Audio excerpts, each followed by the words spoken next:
India's number 1 varicose veins hospitals అబిస్ను సంప్రదించండి. మీ నొప్పి లేని ప్రయాణాన్ని నమస్తే రమగారు. నమస్తే జయ. రమగారు, కొంతమంది చెప్తూ ఉంటారు, మేము ఎంత కష్టపడినా ఇబ్బందులు పడుతూనే ఉన్నాము, ఎప్పుడు అవమానాలు, ఇబ్బందులు, డబ్బు నిలవకపోవడం, ఇది మాత్రం ఎక్కువగా వింటాం. అందరం కష్టపడతాం కానీ డబ్బులు మాత్రం నిలవదు. లక్ష్మీదేవి ఎందుకో మా ఇంట్లో ఉండదని చెప్తూ ఉంటారు. ఎలాంటి మార్పులు చేసుకోవాలి? జీవన విధానంలోనే మార్పులు చేయాలి జయ. మన ఏమన్నాలంటే అవుట్లుక్ మార్చుకోవాలి జీవితం పట్ల. మనకు ఒక ఐడియా ఉంటుంది. ఇప్పుడు సింపుల్గా ఓ 10,000 సంపాదన అనుకో, ఎవరైనా ఎంత చిన్నదా 10,000 వస్తుంది వాళ్ళకి. దాపరికం అనేది ఒక ప్లాన్ ఉంటుంది కదా ప్రతి వాళ్ళకి. 5, 10 పావలానో దాచిపెడతారు, దాస్తారు. 10,000 అయిపోతాయి, ఏదో ఒక 1,000 రూపాయలు 900 దాస్తారు అనుకో.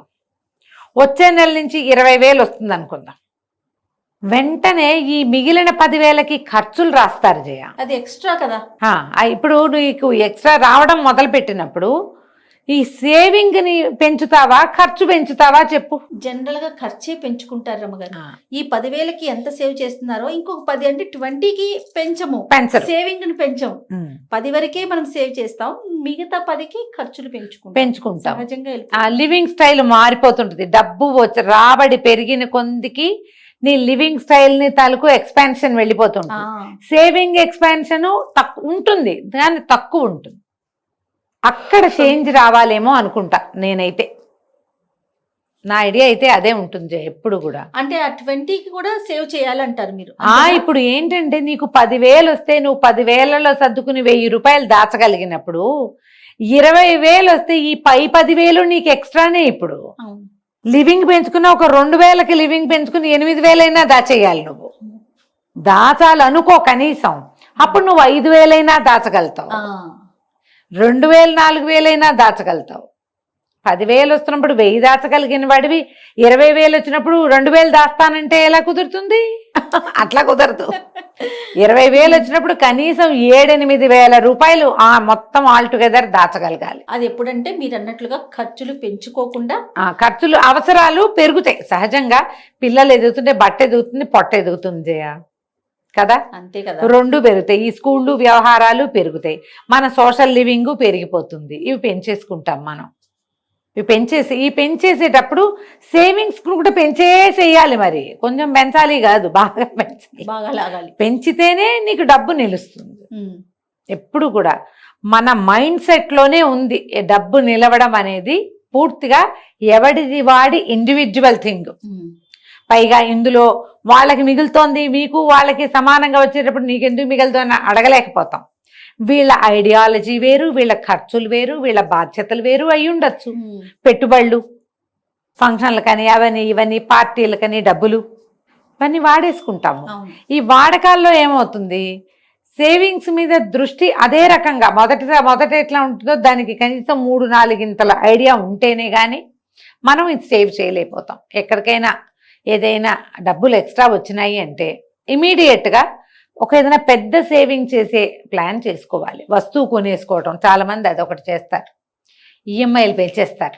డబ్బు రాబడి పెరుగుతుందనగానే ఓ 1,00,000 రూపాయల వస్తువు ఏదైనా కొనేసేయటం, 2 వస్తువులు కొనేసుకోవడం, 3 వస్తువులు, ఫోన్లు, టీవీలు, ఫ్రిడ్జ్లు, వాషింగ్ మిషన్లు, డిష్ వాషర్లు, ఏసీలు, బైకులు, కార్లు, ఇంట్లోకి రకరకాల సామాగ్రి, ట్యాబులు, తర్వాత ఏమో ల్యాప్టాప్లు, కంప్యూటర్లు పిల్లలకి, వీటన్నిటి ఈఎంఐలు పెంచుకుంటారు. ఈఎంఐయే కదా అనిపిస్తుంది. ఒకటైతే ఒక ఈఎంఐ, 4 అయితే నీకు ఎక్స్ట్రా వచ్చిన 10,000 దానికే సరిపోతుంది కదా.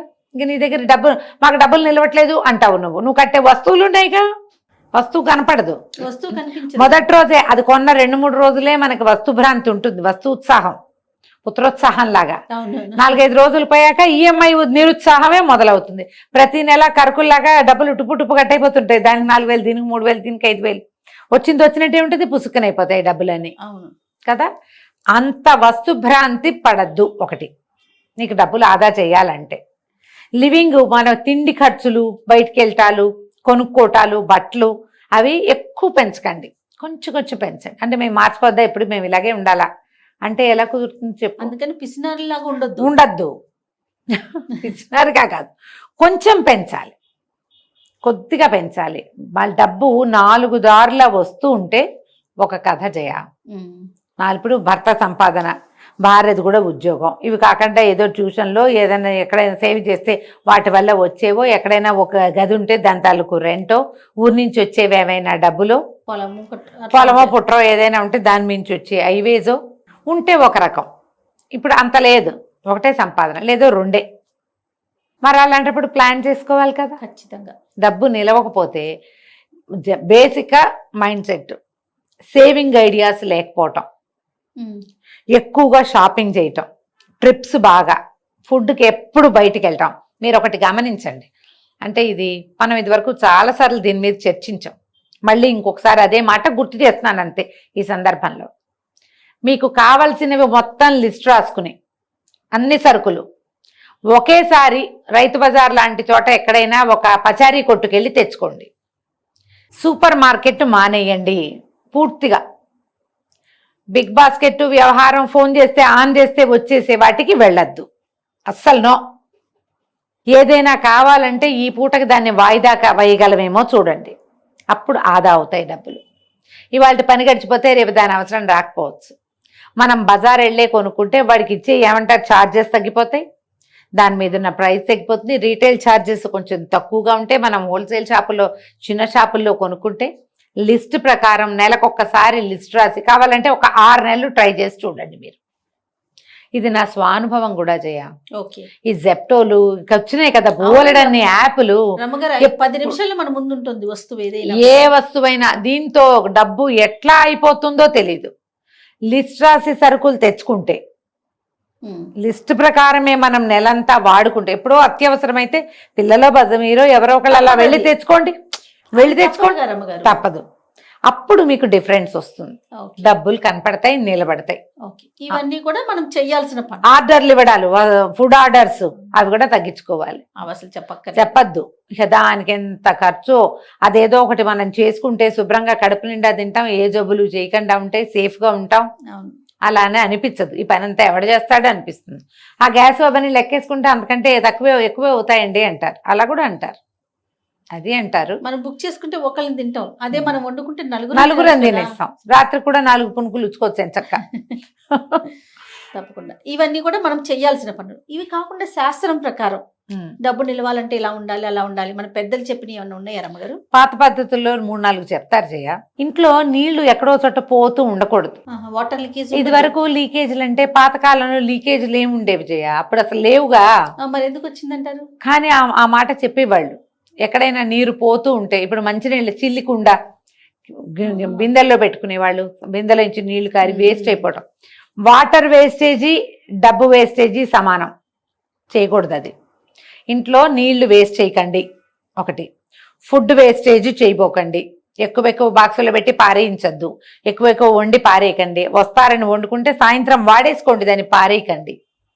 చాలా ముఖ్యంగా ఇవి చెప్తారు.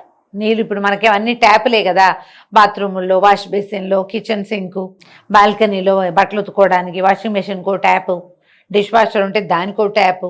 చుక్క లీక్ అవుతుంటే మీ డబ్బు అట్లా వృధాగా పోతుంది. వాటర్ లీకేజ్ పోనివ్వద్దు. ఈ నీళ్లు తిప్పి మీరు గిన్నెలు తోమేటప్పుడు కూడా నీళ్లు దబదబా పోనివ్వబోకండి. నీళ్లు పోతూ ఉంటే డబ్బులు పోతాయి. ఇది లెక్క, పాత వాళ్ళు అట్లా చెప్పేవాళ్ళు. ఒకటి. రెండోది, చీకటి పడ్డాక కొన్ని వస్తువులు ఎవరికి ఇవ్వకూడదు అలా అనేవాళ్ళు. నేను నమ్మని చేయదాన్ని, అప్పుడు పద్ధతి అది అని చెప్పేవాళ్ళు. కానీ ఇప్పుడు అలా అని నేను అనుకోను. పెరుగు ఇవ్వకూడదు సాయంకాలం, తోడుకి ఇవ్వకూడదు చీకటి పడ్డాక ఇల్లు ఉడవకూడదు, లక్ష్మీదేవి వెళ్ళిపోతుంది, ఇలాంటివి చెప్పేవాళ్ళు. మీకు నమ్మకాలు ఉంటే పాటించండి, నాకైతే లేదు నమ్మకం. వాస్తు దోషాలు ఉన్నాయండి. వాస్తు దోషాలు కూడా, నైరుతిలో అక్కడ ఓపెన్గా ఉండటం, నైరుతి క్లోజ్ లేకుండా ఓపెన్గా ఉండటం వల్ల డబ్బులు పోతాయి. ఈశాన్యంలో బరువు ఎక్కువైతే డబ్బులు పోతాయి, డబ్బు తగ్గిపోతుంది, అంటే వృధాగా పోతూ ఉంటుంది అనమాట. ఈశాన్యంలో బరువు పెట్టకూడదు, నైరుతి ఓపెన్గా ఉంచకూడదు. బీరువాలో అవి ఏమైనా ఉండి ఇనుప వస్తువులు, అది బీరువా నైరుతిలోనే పెట్టుకోవాలి. తర్వాత ఏమో ఇంకా ఏమంటారు, ఆకుపచ్చటి మొక్కలు అవి ఏమైనా కనపడుతూ ఉండాలి. తులసి అలాంటివి మొక్కల్ని చక్కగా కాపాడుకోవాలి. తులసికి ఏదైనా అయిందంటే డబ్బులు ఉండవు, అది చెప్పేవాళ్ళు. అదేలేండి, అన్ని పాత విధానాలే అనుకోండి, మీ ఇష్టం. ఎవరైనా అడిగితే లేదనకుండా ఎంతో కొంత కొంచెమైనా దానం చేయాలి. ఊరగాయలు పచ్చళ్ళు అలాంటివి కూడా రాత్రిళ్ళు కాదు పగళ్ళే ఇవ్వాలి. ఏదైనా అడిగితే లేదనకుండా అంత ఇవ్వకపోతే ఎంత ఇవ్వండి. తర్వాత ఎప్పుడు పడితే అప్పుడు ఎదురింటికి పక్కింటికి అప్పుకి వెళ్ళకూడదు. వాళ్ళు మన ఇంటికి వస్తే ఇవ్వచ్చు, మనం వెళ్ళొద్దు. అంటే ఎవరిళ్ళకి వెళ్ళరు కదా, వెళ్ళకుండా ఉండాలి. అప్పులు ఇవ్వటము తెచ్చుకోవటము ఇవన్నీ కూడా అంత మంచివేం కాదు. ఏదో అడిగారు అనుకో, కాస్త అన్నంలోకి ఏం లేదు ఆవకాయ పెట్టండి అంటే పెట్టచ్చు, దానం. ఓకే, అది అప్పు కాదుగా. నేను మీకు ఆవకాయ ఇచ్చాను నువ్వు మాకు ఆవకాయ ఇవ్వను అనరు. కాఫీ పొడి టీ పొడి అయితే వెనక్కి ఇస్తారు, ఆవకాయలు ఎవరిస్తారు? వాళ్ళకి లేక కదా మన అడుగుతారు. ఇట్లా ఆలోచించండి. పాతకాలపు పద్ధతులు కూడా కొన్ని మంచివే. ఓకే, మనం అలవాటు చేసుకుంటే బాగానే ఉంటుంది కదా. ఇల్లు శుభ్రంగా ఉంచండి. లక్ష్మి నిలవకపోవటానికి కారణము అపరిశుభ్రత కావచ్చు. శుచి శుభ్రత లేని చోట లక్ష్మీదేవి ఉండదు. ఎప్పుడో ఒక శ్లోకం ఉన్న వీడియో చేసాం, నాకు గుర్తుండి, చాణుక్యుడిది, కుచేలినం దంతమలోపసృష్టం అని. ఈ మురికి గుడ్డలు ఇల్లంతా విప్పేసిన బట్టలు ఉతకండా నిలవబెట్టడము, రోజుల తరబడి అలా విప్పిన బట్టలు ఉతకాల్సిన బట్టలు పేరుకుపోవటము, గిన్నెలు అలా వదిలేసేయటం, అంట్ల గిన్నెలు తోమకుండా, అవన్నీ కూడా బ్యాడ్ ప్రాక్టీస్లే. అవి లక్ష్మీదేవి నిలవదు అలా ఉంటే కనుక. ఇల్లు శుభ్రంగా చేయండి. పాత డొక్కు ఎప్పటెప్పటెప్పటవో వస్తువులుంటే బయట పారేయండి. దుమ్ము ధూళి ఉంచద్దు. కార్నర్స్ అన్నీ చక్కగా బూజులు లేకుండా క్లీన్గా ఉంచండి. దేవతా మందిరం శుభ్రంగా ఉంచుకోండి. రోజు దీపం పెట్టండి. ఇంట్లో కాస్త ధూపం వేయండి సాయంకాలాలు. మొగుడు పెళ్ళం కొట్టుకోవద్దు.